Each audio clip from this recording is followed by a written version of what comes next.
अस्सलाम वालेकुम dear students. आज मैं आपके साथ शेयर करूंगा कि एक्सेल में आप अपने कंपनी के लिए, अपने बिजनेस के लिए एक एनुअल सेल्स टारगेट कैसे बनाते हैं। तो आज के लेक्चर में मैं आपके साथ जो मैंने ऑलरेडी एक डिज़ाइन किया हुआ है, सिर्फ उस पे बात करूंगा कि इसमें कौन-कौन से सेल्स हैं और हर सेल्स का मकसद क्या है और इस पूरे एक्सेल शीट का मकसद क्या है। फिर इसके बाद जो मैं अगली वीडियोस बनाऊंगा उसमें फिर मैं आपको ये सिखाऊंगा कि ये एक्सेल शीट मैंने स्टेप वाइज बनाया कैसे है। इस पे बात करने से पहले सबसे पहले ये ज़रूरी है कि आपको ये पता चल सके कि हमने ये शीट बनाया किस मकसद के लिए है। फॉर एग्जांपल एक मिसाल लीजिए, अगर आपकी कोई भी कंपनी है या आप एक बिज़नेस चला रहे हैं या आपका एक दुकान है और आपके पास उस दुकान में या उस बिज़नेस में मुख्तलिफ किस्म के प्रोडक्ट्स होंगे। फॉर एग्जांपल आपके पास 10-15 किस्म के प्रोडक्ट्स हैं और आप अपने ये प्रोडक्ट्स मुख्तलिफ रीजन्स में सेल्स कर रहे हैं, मुख्तलिफ सिटीज़ में सेल्स कर रहे हैं। अब आप चाहते हैं कि हर एक सिटी का अपना आप एक एस्टिमेट लगाएं कि इस साल में उस सिटी में जो आपका सेल्स रिप्रेजेंटेटिव है वो कितना सेल करेगा। तो जाहिर है आपके जो प्रोडक्ट्स हैं वो मुख्तलिफ सिटीज़ में सेल हो रहे हैं, मुख्तलिफ सिटीज़ में आपके सेल्स रिप्रेजेंटेटिव होंगे। तो अब हर एक सेल रिप्रेजेंटेटिव अपने एरिया में, अपने रीजन में या फिर अपनी सिटी में कितना सेल कर रहा है और फिर उन तमाम रीजन्स का सेल्स इकट्ठा कितना होगा। फिर इसमें ये भी क्वेश्चन आ सकता है कि किसी खास रीजन में अगर कोई सेल्स मैनेजर सेल्स कर रहा है तो अगर वो टोटल 10,000 रुपीज सेल कर रहा है तो इस 10,000 रुपीज में वो कौन सा प्रोडक्ट ज्यादा सेल कर रहा है और कौन सा प्रोडक्ट कम सेल कर रहा है। इन तमाम इंफॉर्मेशन को आप सिस्टमेटिकली एक्सेल में अरेंज कर सकते हैं। तो मैंने इस शीट में क्या किया है कि जनाब मेरा एक बिजनेस है, लेट अस सपोज उसका नाम है एग्रीकल्चर डेवलपमेंट कंपनी। तो ऊपर यहाँ पे जो आपको नजर आ रहा है, यहाँ पे मैंने उसकी एक हेडिंग बनाई है सेल्स मर्ज करके। सेल्स कैसे मर्ज करते हैं ये आप इस ही पिछली वीडियोस में देख सकते हैं। फिर नीचे दूसरा जो कॉलम मैंने बनाया है उसमें मैंने लिखा है कि एनुअल टारगेट डिस्ट्रीब्यूशन फॉर 2021 और मैनेजर का नाम अगर आप लिखना चाहें तो वो आप यहाँ लिखते हैं। अभी अगर आप नीचे आप यहाँ आए तो मैंने एक टेबल बनाया है जिसमें मैंने हर एक कॉलम में एक खास रीजन का नाम दिया है। लेट अस सपोज इस एग्जांपल में मैंने 4 रीजन्स रखे हैं। सवात रीजन है, मर्दान है, पेशावर है और अदर है। आप अपने हिसाब से जो भी आपके रीजन्स हैं, 4 है, 6 है, 10 है, उन रीजन्स के नाम लिखिए जो जगह हैं जहाँ पे आप सेल्स कर रहे हैं। तो ऊपर वाले फर्स्ट रो में कॉलम वाइज आप अपने रीजन्स के नाम लिख के, और फिर ये जो दूसरा आपको कॉलम नजर आ रहा है इसमें मैंने क्वार्टरली लिखा है। पूरे साल का मैं निकालूंगा कि मेरे साल के कितने सेल्स होंगे, लेकिन इसके साथ साथ मुझे क्वार्टरली भी पता चलेगा कि क्वार्टरली हर एक रीजन से कितना सेल हो रहा है और फिर टोटल ओवरऑल सेल कितना हो रहा है। तो इसलिए मैंने यहाँ दूसरे कॉलम में first quarter, second quarter, third quarter और फोर्थ क्वार्टर के वो अपने सेल्स भी बनाए हैं। अभी अगर आप आगे जाके देखें तो यहाँ पे आप देख सकते हैं स्वात से मेरे पास सेल्स आए हैं फर्स्ट क्वार्टर में, फिर मर्दान से आए हैं, फिर पिशावर से हैं, फिर अदर रीजन से हैं और टोटल जो फर्स्ट क्वार्टर का सेल है वो मेरे पास आया है 1,51,263 रुपीज। इस तरह सेकंड क्वार्टर का सेल्स आया है, थर्ड क्वार्टर का सेल। और फिर अगर मैं यहाँ देखूँ तो आखिरी कॉलम में मैंने एक और सेल बनाया है जिसको मैंने एनुअल सेल का नाम दिया है।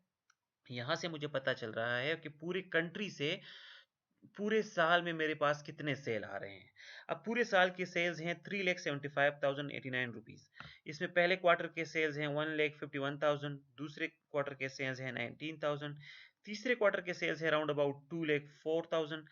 अब सवाल ये पैदा होता है कि ये मर्दान और स्वात और ये जो मुख्तलिफ रीजन्स हैं इसमें जो सेल्स हुए हैं वो उनकी डिटेल्स क्या है, वहां पे प्रोडक्ट वाइज सेल कितना हुआ है।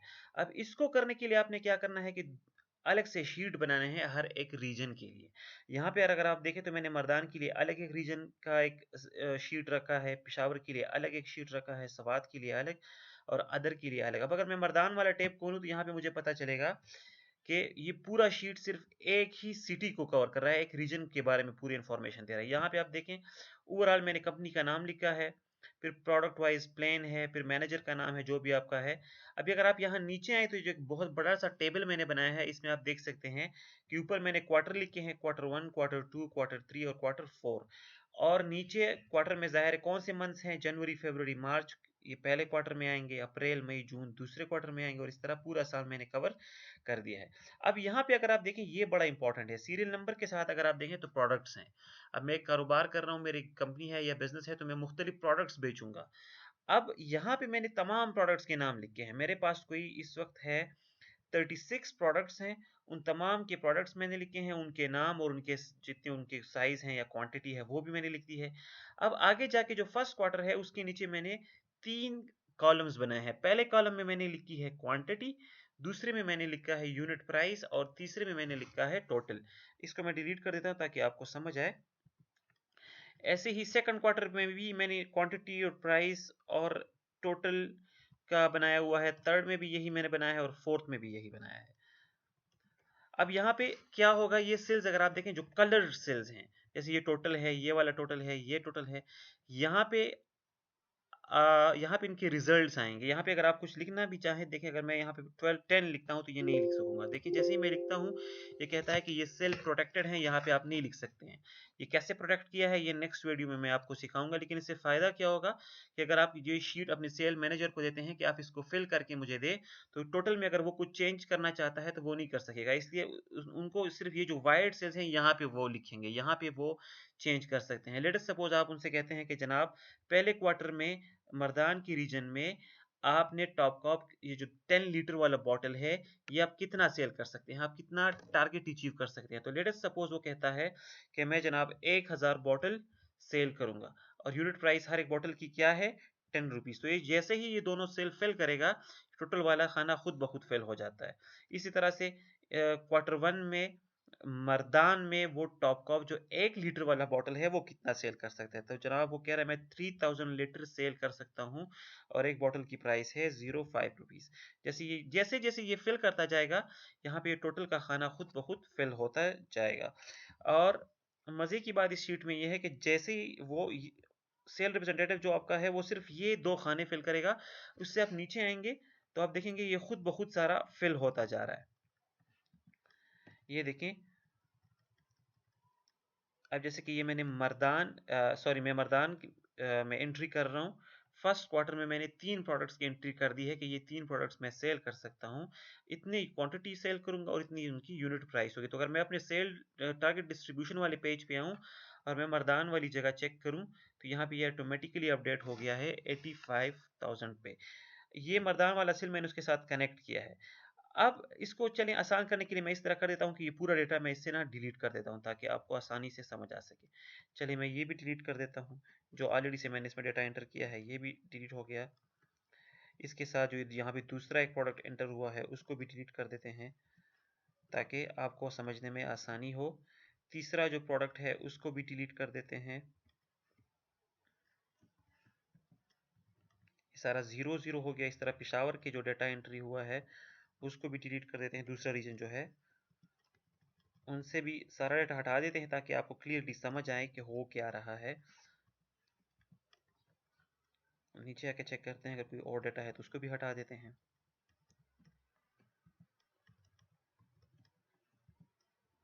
आखिरी सवात है उसको भी क्लीन कर देते हैं ताकि चीज़ें स्मूथ हो जाए थोड़ी।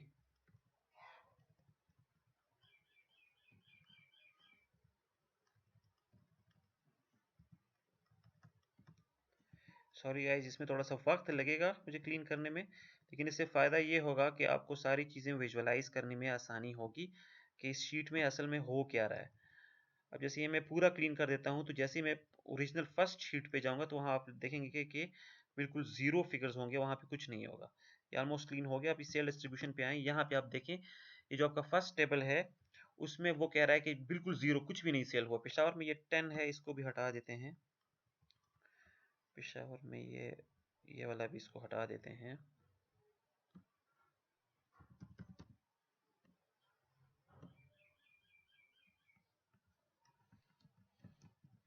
चलें जी, अब टारगेट डिस्ट्रीब्यूशन पे जाएं।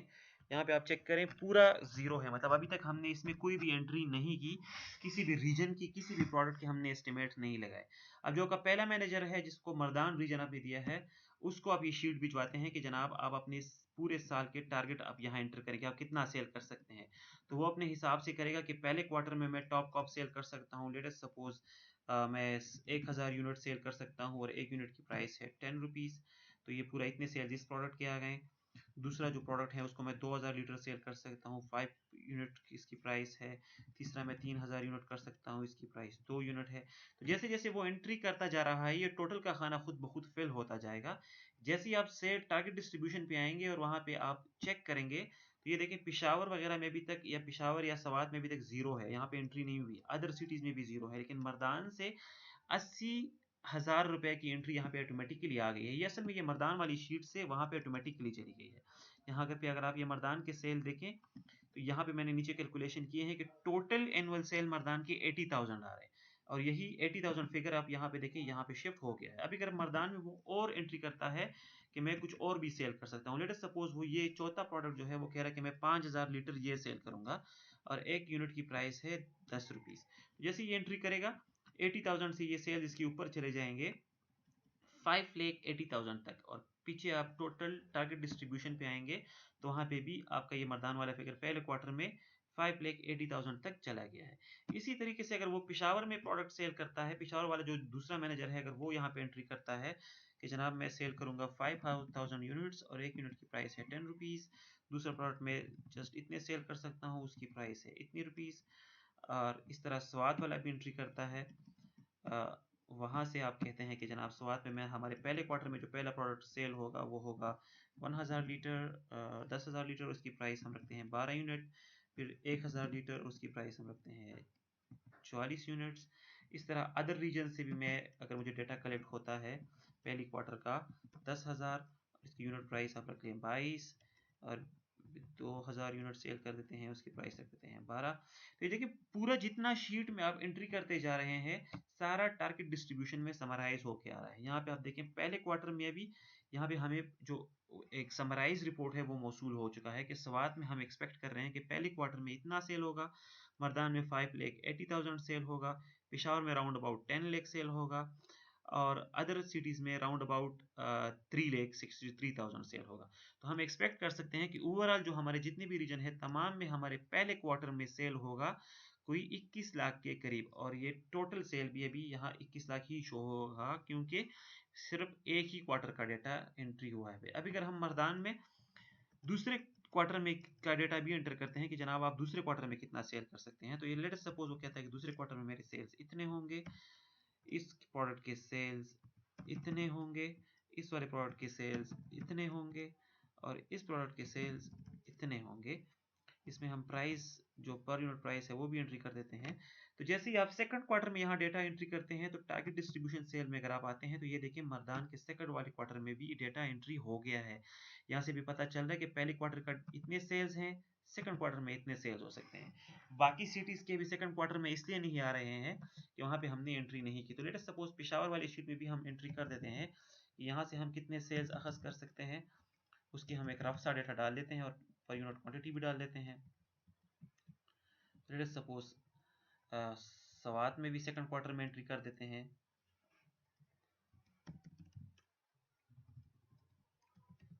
ये मैं रफ डेटा डाल रहा हूँ जैसी सिर्फ एग्जांपल कैलकुलेट करने के लिए।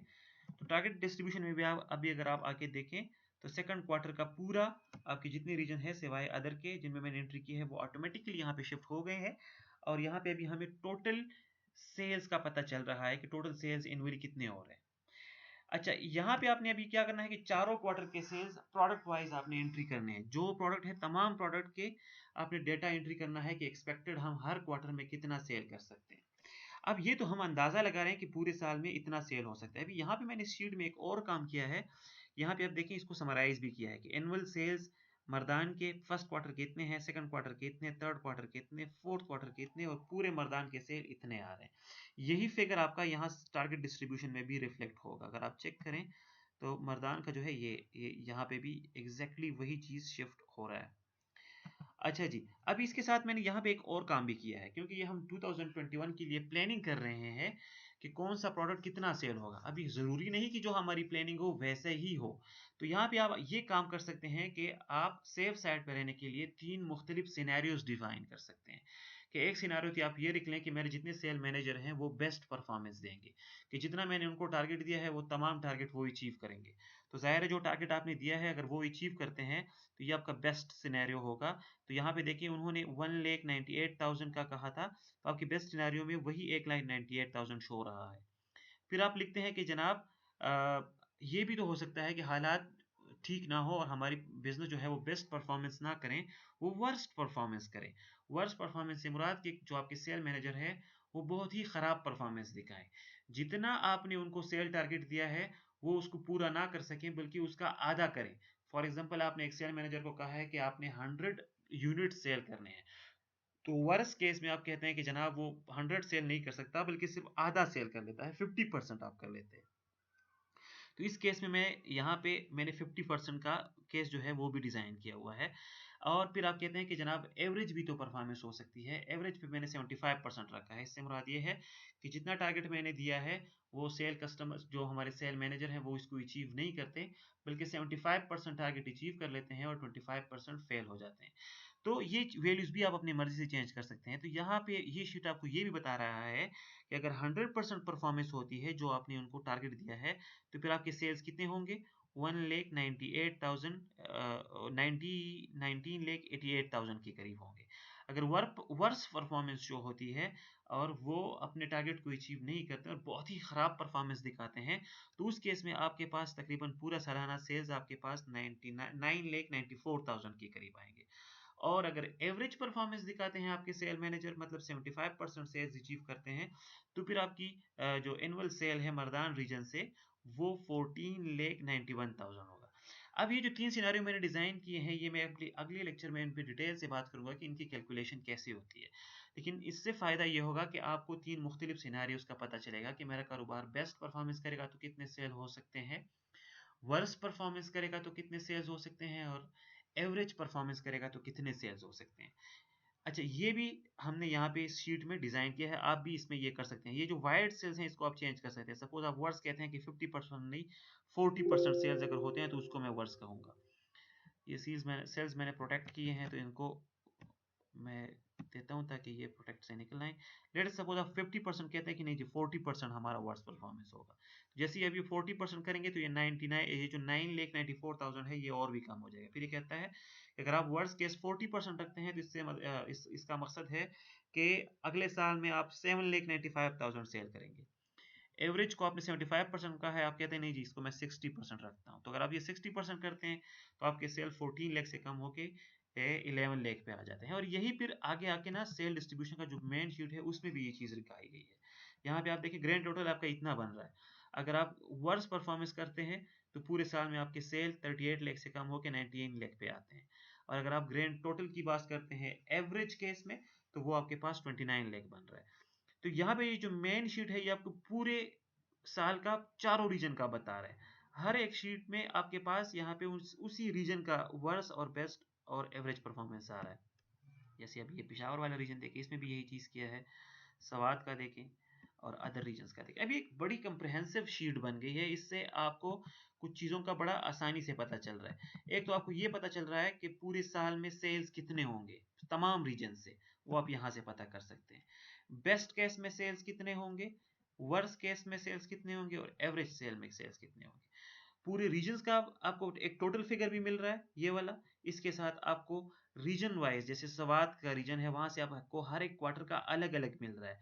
मर्दान से आपको हर एक क्वार्टर का अलग अलग मिल रहा है जो जितने आपके एरिया से। तो एक आपको ये फायदा हो रहा है। इसके अलावा इस शीट में अगर आप फिर जो अलग शीट है उसमें आप जाएं, हर एक रीजन के लिए अलग से एक शीट बना है जहां से आपको पूरे इंफॉर्मेशन मिल रहे हैं कि हर एक क्वार्टर में आपके जितने प्रोडक्ट्स हैं हर एक प्रोडक्ट इंडिविजुअली कितना सेल हो रहा है और उसके फिर कितना क्वांटिटी सेल हो रही है और वहां से कितना रेवेन्यू जनरेट हो रहा है। तो अगर आप इस तरह की एक शीट बनाते हैं अपने बिजनेस के लिए और वो अपने सेल्स मैनेजर्स के साथ शेयर करते हैं तो इससे यकीनन आपको डिसीजन मेकिंग में बड़ा फ़ायदा होगा और आपकी प्लानिंग बड़ी कारआमद होगी। अब ये तमाम शीट मैंने डिज़ाइन कैसे किया है, इसके फॉर्मूले कैसे लिखे हैं, ये ऑटोमेटिकली अपडेट कैसे हो रहा है, इस पे मैं नेक्स्ट लेक्चर में डिटेल से बात करूँगा।